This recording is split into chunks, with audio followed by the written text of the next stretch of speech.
Merhaba arkadaşlar, Sevgiyle Yaşam YouTube kanalıma hoş geldiniz. Bugün masamda da gördüğünüz gibi muhteşem 3 tane lezzet yapıyorum. Ve bunları 1 kilo kırmızı pancardan yapıyorum. 1 kilo kırmızı pancardan bir akşam yemeği nasıl yapılır? Şimdi bu videomda bunları nasıl yapmışım hep birlikte izleyelim. Pazardan 1 kilo kırmızı pancar aldım. Kırmızı pancarları güzelce yıkadım.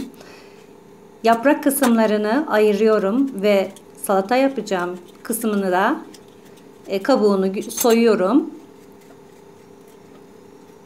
Soyduğum pancarları güzelce yıkıyorum. Bu yaprak kısımlarını sonradan değerlendireceğiz. Pilavımızda kullanacağız arkadaşlar.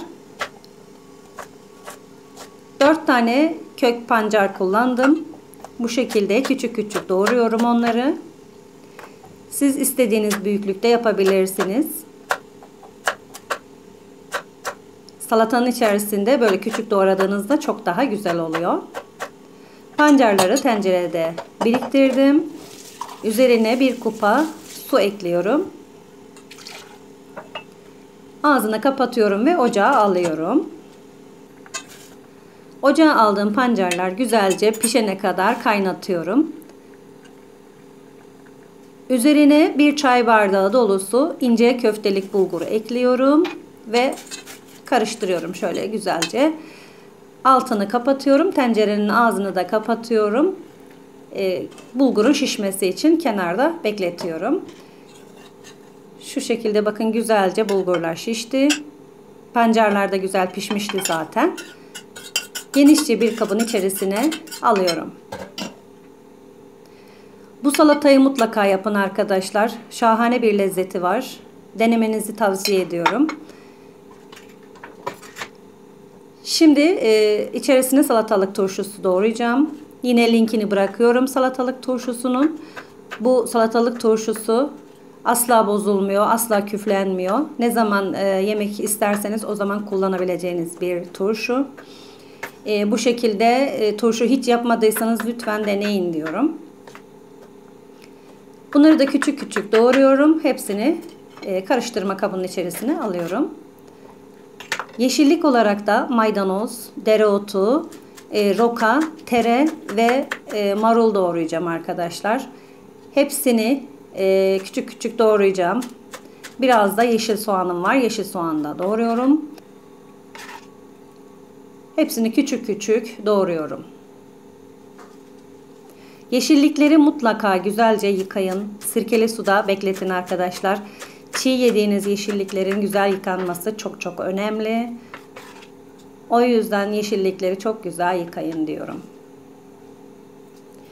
Kanalıma yeni gelen arkadaşlarım videomu izleyip beğenilerinizi yapar ve kanalıma abone olursanız başka videolarımda da sizlerle buluşuruz. Zil sesini de açarsanız yeni paylaşacağım videolardan haberdar olursunuz. Marulu isterseniz doğramayabilirsiniz ama güzel oluyor. Bir de eğer evinizde varsa nar ekleyebilirsiniz. Nar da çok çok yakışıyor. Benim evde nar yoktu. Nar eklemedim. Ama sizler nar da ekleyerek tüketebilirsiniz. Bir tane kuru soğan çok geldiği için yarım kuru soğan ekledim. Salatamın sosunu yapmaya geldi sıra. 2 yemek kaşığı zeytinyağı, 1 yemek kaşığı nar ekşisi, 1 tatlı kaşığı pul biber, 1 tatlı kaşığı sumak, 1 tatlı kaşığı karabiber ve yarım limonu sıkıyorum üzerine güzelce.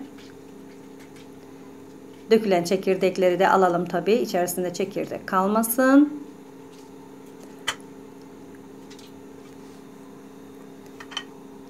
Hazırladığım sosu da güzelce karıştırıyorum. Şimdi salatamın üzerine sosu ekliyorum.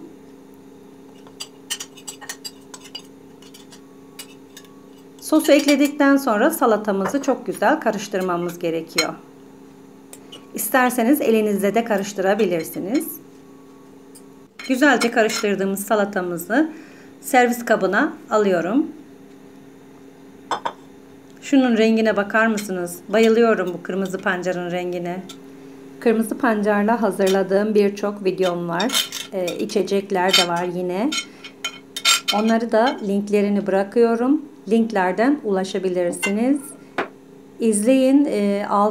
Videoların altına yorumlarınızı bekliyorum. Mutlaka ve mutlaka yazın yorumlarınızı. Gerçekten çok merak ediyorum. Ceviz ekleyebilirsiniz. Nar ekleyebilirsiniz. Üzerine tekrardan nar da süsleyebilirsiniz. Ama ben cevizle süsledim. Elimle iri iri kıydım cevizleri bu şekilde. Bunu masamın üzerine alıyorum ve ikinci tarifime geçiyorum. Kişi sayısına göre pancarlarınızı ayarlayın. Ve kabuklarını soyduğunuz, yıkadığınız pancarları rendenin iri gözünden rendeleyin. 1,5 kuru soğanı doğradım.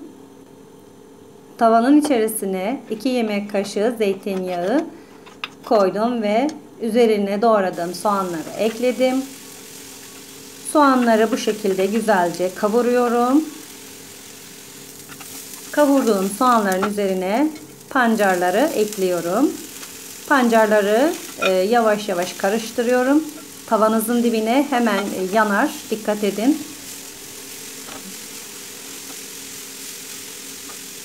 Yarım çay bardağı su ekliyorum. Bu suyu mutlaka ekleyin. Yoksa pancarlar tavaya yapışır. Ağzını kapatıyorum ve pişmeye bırakıyorum. Kenarda üzerine dökeceğim yoğurdu hazırlayacağım. 2 kase yoğurt, tuz ve sarımsakla güzelce sarımsaklı yoğurdumu hazırladım. Kenara koydum. Pancarları kontrol edin. Pişip pişmediğini. Pişen pancarları servis kabınıza alıp birazcık soğumasını bekleyin.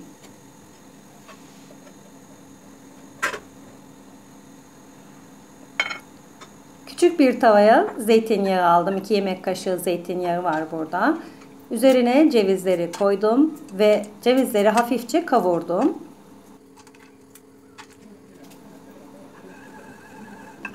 Bir çay kaşığı toz biber ekledim. Sarımsaklı yoğurdu pancarların üzerine yayıyorum. Ve hazırladığım zeytinyağlı cevizleri de yoğurdun üzerine ekliyorum. Bu şekilde şahane oluyor. Denemediyseniz mutlaka deneyin. Üçüncü tarifimde yaprakları değerlendireceğim. Tavayı ocağa koydum. Üzerine 2 yemek kaşığı zeytinyağını ekledim ve soğanları koydum. Soğanları güzelce kavurdum. 1 çay kaşığı sarımsak, dövdüğüm sarımsaklardan ekledim. Ve yaprakları yıkadım. Güzelce doğradım. Şimdi tavamın içerisine eklerim. Bu yaprakları mutlaka değerlendirin arkadaşlar. Asla atmayın. Pancarın yaprakları çok değerli. Birazcık kavurduğum pancarın yapraklarının üzerine 1 kase pirinci ekledim. 1 çay kaşığı karabiber ekliyorum. 1 çay kaşığı tuz ekliyorum ve güzelce pirinçle yaprakları karıştırıyorum.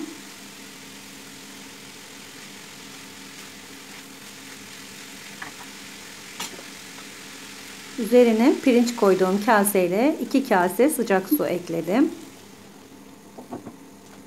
Şimdi ağzını kapatıyorum ve pişmeye bırakıyorum. Altını da kısıyorum. Şöyle arada bir karıştıralım.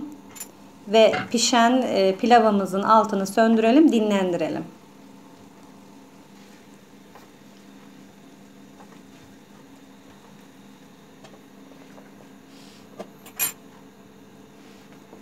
Dinlenen pilavı bir daha karıştırıyorum ve servis kabına alıyorum.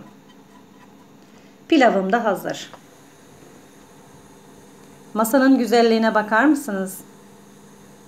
Şahane lezzetler oldu. 1 kilo pancardan bu şekilde harika yemekler yapabilirsiniz. Yine söylüyorum, hep söyleyeceğim. Kırmızı pancarı mutfaklarınızdan eksik etmeyin. Mutlaka ve mutlaka tüketin. Hem sağlıklı hem ucuz bir besin arkadaşlar. Bir başka tarifte görüşmek üzere. Hoşça kalın. Sevgiyle yaşamda kalın. Kanalımı desteklemeyi unutmayın arkadaşlar.